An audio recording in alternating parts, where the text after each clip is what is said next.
Terminator Zero is a Terminator anime, mainly sort of brought to life by Matt and Tomlin, but directed by a Japanese person. This follows several characters in a sort of side story, mainly focusing on Malcolm Lee. He is a brilliant scientist with 3 children who he doesn't have enough time for. His wife died and he has a nanny take care of the kids, Misaki, while meanwhile he's working on something that could stop Skynet. He knows about Skynet, he knows the doomsday is coming, he's having prophetic dreams, but he's developed his own weapon to stop Skynet. However, a woman from the future, Eiko, shows up and she has to try to stop Malcolm from developing this weapon because the weapon might be too powerful, it might destroy everyone.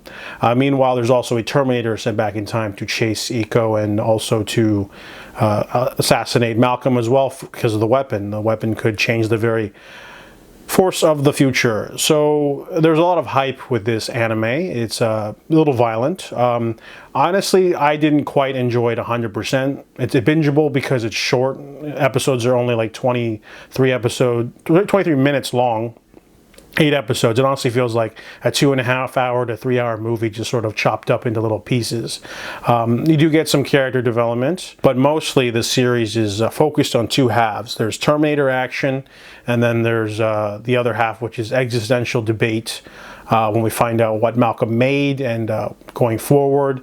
But the cool, interesting elements don't get introduced till the 5th episode, and by then the series is almost over.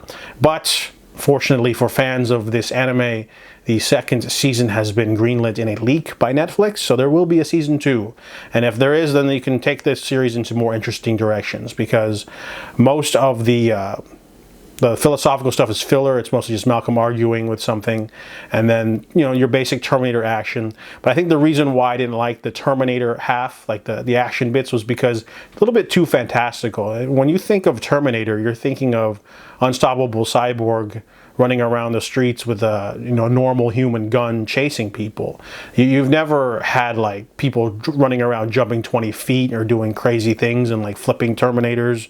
It's mostly been grounded action. I think that's the kind of concept of James Cameron's original vision.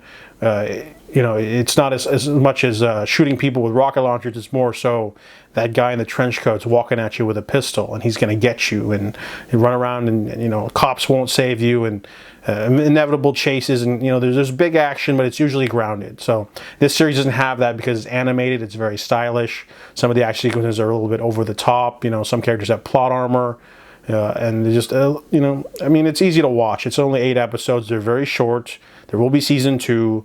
So take it or leave it. I thought it was just okay. I'll probably tune in for season 2. So those are my thoughts on Terminator Zero.